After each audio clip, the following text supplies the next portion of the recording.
Ipakilala ko si Sergeant Richie Villar. Isa sa mga NCOs dito ngayon sa 73rd IB.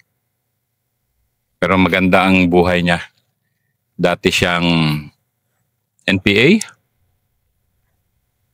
na nag-DPA, na nag-CAPGU, and finally naging sundalo. And siya ngayon, isa sa mga inaasahan na sundalo dito sa 73rd IB. So ipapakwento ko yung kanyang naging buhay para maganda, very interesting. Okay, Master. Ako nga pala si Sergeant Richie Villar ng doon ako nanirahan sa Tulunan North, Cotabato. At nung bata pa ako, pumasok ako ng NPA kasi masarap daw yung may daladalang baril. Pumasok ako una sa Front 51. Doon dinala ako sa Agusan, Davao del Sur. Agusan del Sur. Doon, ang unang misyon ko, yung detachment ng KRN. Pinasok ko, ninakaw ko yung isang carbine. Doon, hanggang sa... Sige, Master. Ikwento ka natin, dahan-dahan na, isa-isahin nga natin. So, anong taon yan? 1992. So, ang Tulunan, ikwento mo muna sa mga hindi pa nakapunta ng Tulunan para alam nila kung ano yung Tulunan. Saan ang Tulunan? Maganda yung yung area ng Tulunan North, Cotabato, doon sa area ko. Yung mga pangunahing produkto doon, mga rubber. Saka doon din nagsimula yung Front 72 na NPA. Doon, kinakausap ko yung mga dating commander, yung uncle ko doon, si Aka Marvin. Hanggang sa na-influensyahan ako. Bata ka pa nun? Ilang taon ka nung... 12 years old. Ah, kabata mo.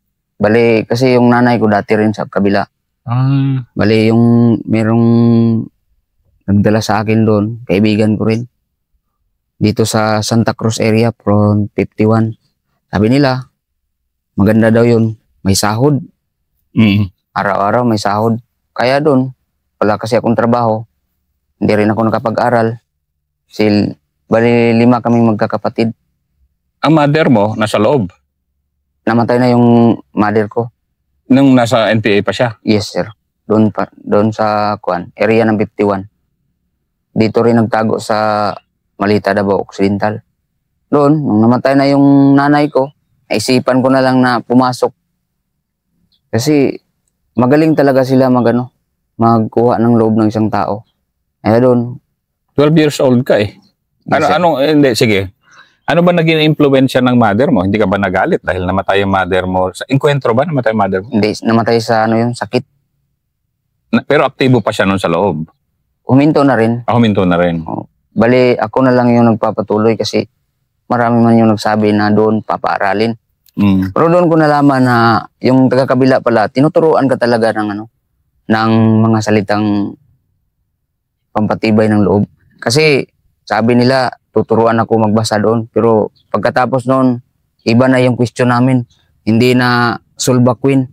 Yung sulba queen, sir, na tinatawag nila, sulat, basa, kwinta. Yun lang yung napag-aralan ko. Ay doon sa uncle ko, teacher man yung misis niya. Hindi rin ako nakapagpatuloy. Ayun. Napunta sa hindi maganda talaga. Pero noon, sa isip ko, maganda. Yung 12 years old? Yes, sir. Ang father mo noon? Farmer. So, 12 years old, talagang hindi ka nakapag-elementary na? Hindi na? Hindi.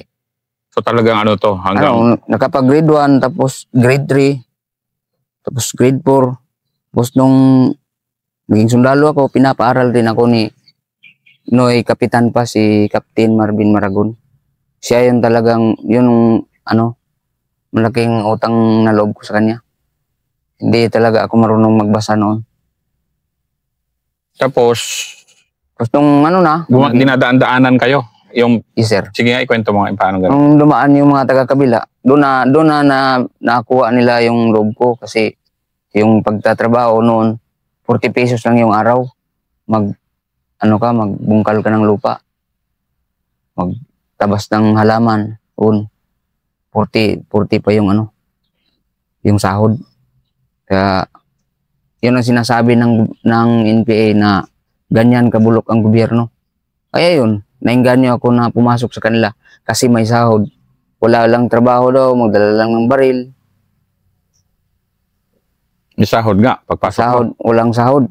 Hindi nga ako nakauwi sa amin. Sige nga, ikwento mo na nga, pagpasok mo na. Sige, yung dahan-dahanin mo ikwento yung pagpasok mo na. Pagpasok ko doon sa kabila, hindi mo na diretso, nagsiseminar pa kami ng BOM. Yung tinatawag nila na Batakang Orientasyon Militar. Yun man ang pinakauna bago nag-ikipi. Doon nanumpa ako ng isang bisis hanggang sa 2. At yun, hanggang sa full time. Doon ako sa Agusan, ang trabaho ko doon, kukuliktahin ko yung pera ng kabila, yung tinatawag nila na tax ng pagiging politiko. Huwag nang banggitin ko sinong politiko. Pero sige, detalye nga natin. Doon lang sa pero area. Bakit ikaw? Batang-bata ka. Kasi sir, magaling rin ako makipag-usap sa kung sino man yung pupuntahan. Kaya ko ring baliktarin. Parang tinuturuan ako ni dati si yung Secretary General na hindi ko na ano yung pangalan niya ngayon. Wala na siya. Doon sir, hanggang sa naengkwentro kami ng 60 IB. Grabe naman yung doon sir. Kasi isang putok lang yung sa amin. Yung mga sundalo, parang isang lata na yung isang... sige nga. Yun ang una mong encounter. Yes sir. Sige nga, kwento. 92, 93, 94 to. Kuwan lang naengkwentro ako doon sir. 93 hanggang 94. Yung pagka 96 sir, hindi na ako sir kasi hindi na ako kasali sa encounter area. Kinuha ko na lang yung mga pera doon, yung political tax nila, kinukuha ko doon. Sige nga, i-detalye mo nga paano pagkuha mo. Huwag ka magbanggit ng politiko. Lang sir, binibigay ko yung sulat. Yung may sulat man na nakapirma doon sa taas na may nakalagay na karit at maso. Yun ang binigay ko doon, tapos balikan, daanan. Hanggang sa sir, 1995, naengkwentro na naman kami uli. Yung 6 company Scout Ranger. Parang dismission ata yun. Ng Ranger. Saan to? Sa Agusan pa rin sir. Medyo alam ko yung kalaban nyo doon. Sige, kwento. Yung officer, kilala ko sir. Sino? Si Lieutenant Lansang. Ay, hindi. 2005 pa si Lieutenant Lansang. Ano yun sir? Bali, kapgun ako doon sir. 2005. Tapos, siya yung kasama ko sir na naengkwentro na. Pagbalik ko na naging sundalo. Pero yung naengkwentro ko 2011 yun, si Dran Reb. Kilala ko si Dran Reb. Doon, naiyak na talaga ako doon sir. Buti na lang sir, mayroong civilian rin na naawa sa amin. Ako sir, hinubad ko na yung gamit ko. Nag-short na lang ako. Sinuot ko yung Boy Scout na short sir. Hindi, bakit? NPA ka pa nun? Oo, sir. Ito muna, balik muna tayo sa NPA. Yung... Si Dran Reb, 2011 yun, kilala ko siya. Oo, sir. Inaanak ko nga siya. Sige, yung muna, NPA na encounter. Sige, yung sa NPA, sir. Bali, yun, sir. Hindi ko sigurado na natamaan yung kalaban. Pero sa amin, sir, 4 yung patay sa amin, sir. 2 babae, isa yung bakla na tagapagsalita namin. Bali, siya yung nauna ba? Huwag nga, i-detalye mo nga paano nangyari yung encounter. Kami doon, sir, nagsisibak. Yung namin, hindi namin alam na meron palang informant yung tropa doon. Sa mga sinisibak nyo? Yes, sir. Yun pala, nagtawag na doon kasi ang radyo pa noon na ginagamit namin yung Bauping, yung handheld. Tapos, doon, ang pagkakaalam ko, yung pinuntahan namin, ang nakita namin, sir, yung mga tropa, sir, na pumasok, di talaga maramdaman na nandun na sila. Ito yung Ranger? Yes, sir. Kaya doon, sir, buti na lang, sir, mayroong malit na ilog doon, sir. Doon ako nagtago. Tapos, doon, iyak na ako doon. Bakit talagang? Talagang, sir, walang humpay yung putukan doon, sir. May 60 ata yun, sir, na importin. Doon ako na ano sa importin. Talagang mahaba lang talaga yung buhay ko kasi nag-give man talaga ako ng tubig, sir. Pagbalik ko, sir, putukan na. Di, naratil na ako, sir, nawala na yung baril ko. 14 years old ka pa lang doon? Yes, sir. Pagka 1996 election, doon umakyat kami sa Mungkayo area. Area ng Pangarso. Ito yung ano ko. Akala ko natamaan ako sa ulo. Yung pala na ano lang ba? Na tamaan ng bato. Hindi pala bala. Doon yung ganito ko na ganyan, oh. Hindi, bakit? Isang encounter na naman to. Yes, sir. Ano kasi, detalye mo yung encounter kasi masaya yung encounter. Parang masaya na mahirap yung encounter. Kaya pagkalipas nun, sir, may nagsurrender sa amin, 4. Yung buntis. Buntis yun. Tapos, ano, kinuha siya ng DSWD. Pero yung DSWD, sir, na nagkuha doon, na contact namin yun, sir. Ano, may yung na-wounded sa inyo? Sir. Yun yung pangalawa mong encounter? Yes, sir. Dali, yung una mong encounter, paano nagtapos yun? Nag-give ka lang naman. Hindi, sir. Hindi na, sir. Yung butin lang, sir. Nagtago ako sa ilog na maliit. Ay, yung kanal lang. Inigiban ko. Tapos yung baril ko, sir, hinagis ko na para hindi ako makita. Kaya inubad ko yung damit ko. Tapos nagtanong yung sundalo, si Sir Kurpin. Sino? Paano mo alam? Si Roy? Kurpin man yung apelyido niya dito, sir. Paano mo nalaman? Kasi, sir, mayroon din akong classmate na Kurpin. Sabi ko, sir, taga area ng Davao del Sur. Hindi. Bakit? Nakita mo ba yung mga NPA dito? Sabi ko, sir, doon sila papunta, sir. Pero yung NPA, sir, dito talaga nagdaan sa kabila. Hindi nila na dahil bata Hindi, ka? Sir. Kasi, ang sabi ko, sir, yung NPA, umakyat na sa taas, pero yung NPA, sir, hindi, sir. Yung tinuro ko na area, kasi pag nag-encounter, sir, yung NPA, hindi yan akyat dito sa taas. Dito yan sa gitna. Gitna talaga yan kasi alam nila na yung gubat na yung paganyan na slope, titirahin ng chopper yan. Ayun, ituro ko na sana, kaya gusto ko na mag-surrender. Pero takot-takot to sa yung ranger na ano ba? Mayroong ano dito,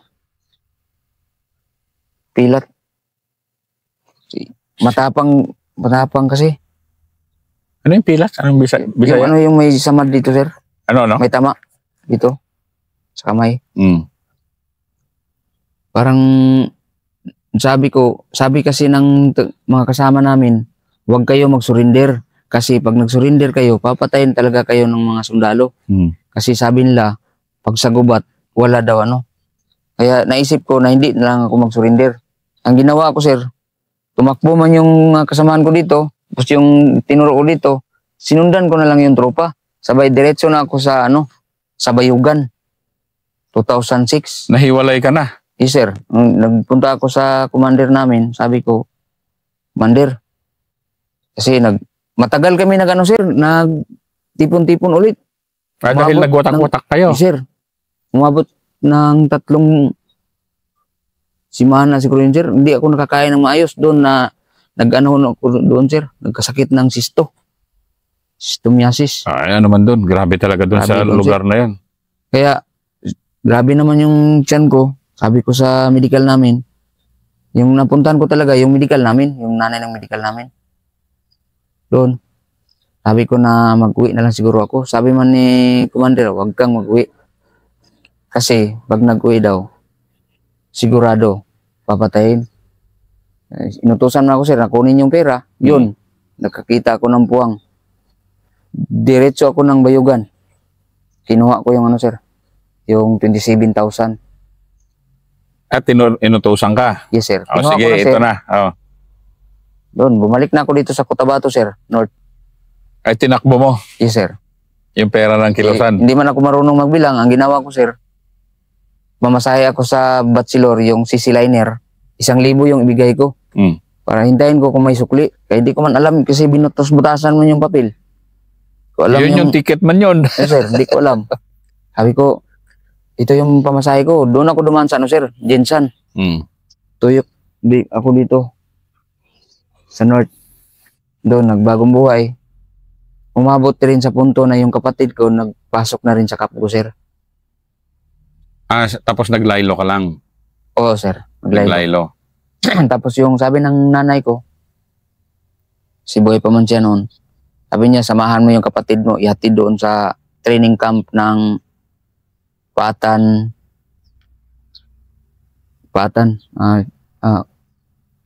detachment, training camp ng KAA. Doon, sir. Nag-training pa kami, sir. Kasi yung kadre pala, alam niya yung background ko, sir. Si Technical Sergeant dati, si Sir Katayas. Doon, kinarga niya ako sa motor. Sabi niya, hintayin mo ako dito. Kasi interviewin pa yung kapatid mo. Doon, sir. Pagkatapos ng interview ng kapatid ko, tinanong ako ng yung mag-interview namin. Sabi ko, isa lang yung nanay namin, saka isa lang yung tatay namin. Pero magkaiba kami ng ugali. Sabi ko, hindi ko alam. Sabi ng trainer, ano ka na? Magpakalbo ka na doon. Sabi ko, hindi man ako magkapgo. Wala naman ako masasakyan, sir. Kasi, ano man yun, malayo man yung dinalan sa amin. Napilitan talaga ako na mag-surrender. Ay, hindi talaga ako kasi, surrender, sir. Akala ko ba, alam nila na dati ka sa loob? Yung sir, yung kadre. Alam niya. Kaya pinasok niya ako doon. Nung nag-training na, pinilit nila ako na pasagutin. Sabi ko, hindi. Kasi ang nasa isip ko, baka patayin ako doon. Sinurvive ko na yung 3 months na training ng KAA noon.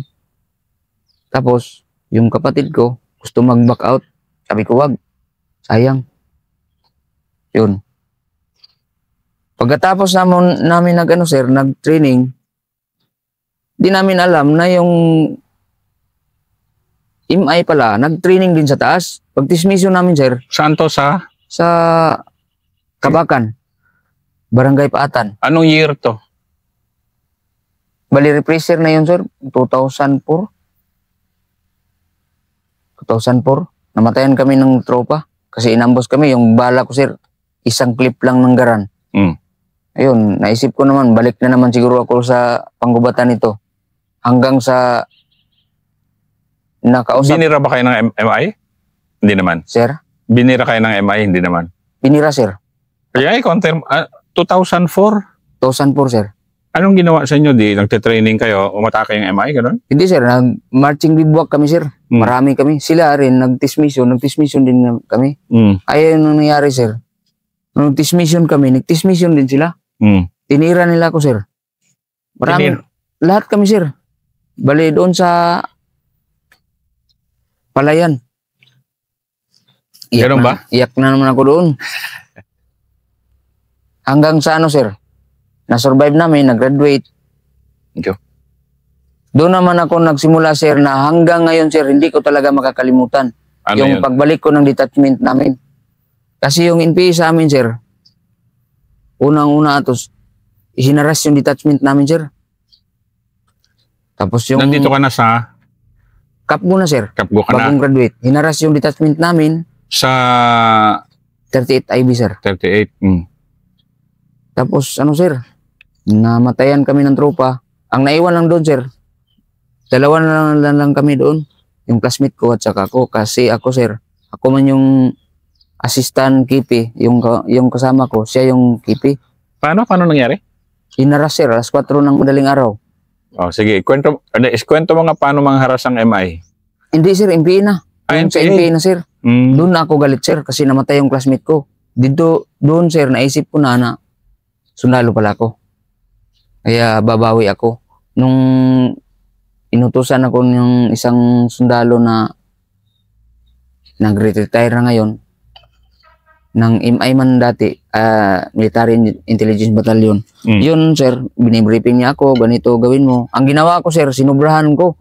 Ninakaw ko yung, kung ano yung ginawa ko noon sa sundalo, yun din ang ginawa ko sa mga NPA. Ninakaw ko rin yung baril nila.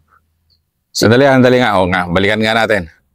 Kasi yung sundalo, balikan mo nga yung pagnakaw mo noon. Pagnakaw ko ng baril doon sa loob, kasi yun ang unang misyon ko. Na NPA? Na NPA. napasok ko yung detachment. Kasi, nga, detalye mo nga paano mo ninakaw. Sige nga. Pinuntahan ko yung Awaw, sir. Awaw detachment. Hmm. Ginuha ko yung binanyan ko lang yung lupa. Papunta doon. Kasi ulan man. Pero ano yun? Yung baril, sir, nakalagay lang daan. Nakasandal lang. Hindi man nag-isip yung naghawak ng baril. Ang ginawa ko, sir, ninakaw ko. Tapos yung baril na kinuha ko, pinaputok ko rin sa kanila. Pero walang tinamaan. Kasi sa labas naman ako, sir. Binanata nila ako doon. Tapos umalis ako. Pagpasok ko rin sa pagiging sundalo, ang sabi ng senior NCO ko, ganito ang gawin mo, makakita ka, magawa ka ng BIN. Diyan kay ako may yung na nagiging intil doon. Ang ginawa ko rin, sir, nakita ko man yung mga NPA, tapos kaibigan ko ba? Nakilala ka o ano? Nakita ko lang sila, sir, tinawag mo nila ako. Sabi nila, Kas, punta, halika dito. Hindi, bakit? Alam nila na NPA ka dati? Yes, sir. Pero hindi nila alam na kapwa ka na? Hindi nila alam na kapwa ko, sir. Ang ginawa ko doon, pagpunta ko doon, sir, tiningnan ko kung saan yung baril. Pagbalik ko, tiningnan ko kung saan ang gwardya. Kasi may gwardya man talaga sa kanila. Kampo o hindi naman? Hindi, sir. Kuwan lang. Halt lang, nag-halt lang sila. Ang ginawa ko rin, nagdala ko ng paputok. Wala man akong baril. Pero tiningnan ko yung baril na kukunin ko. Nakuha ko yung isang importin at isang bargan. Paano mo ginawa yun? Tinakbo ko, sir. Kain man sila. Yung gwardiya kasi nila, sir. Patulog-tulog yung gwardiya nila. Yan doon, sir. Ang ginawa ko, nakuha ko na, natid ko doon sa 38 IB. Sabi ko, baka mapromote ako nito, maging sundalo ako. Hindi pa pala. Hinaras kami ulit. Yun. Wala namang nasaktan sa amin, pero yung kubo namin, nasusunog na. Kasi nanuman nila ng gasolina. Hinagisan. Pero paano namatay yung... balikan nga natin yung namatay. Unang encounter, sir. Oo. Ano yun, sir? Bali, siya yung nag-switch ng ng live wire. Kasi yung detachment namin naka-live. Binangga ng Saddam, yung sasakyan. Hindi man sila makapasok. Ang ginawa ko, sir, yung plug pull na ganyan, sir, yung ganito, yung ganyan.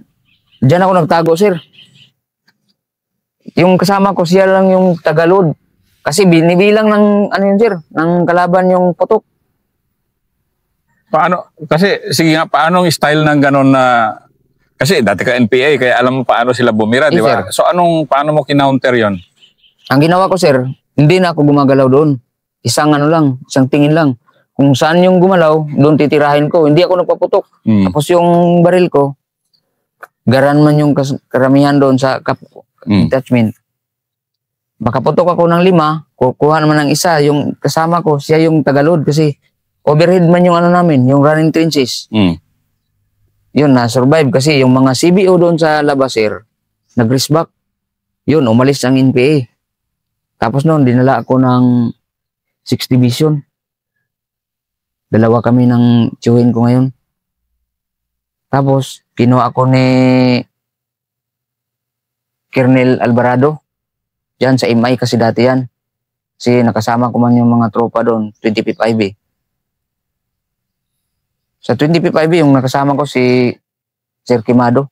Yung natamaan siya dito, ni-rescue namin, 2005.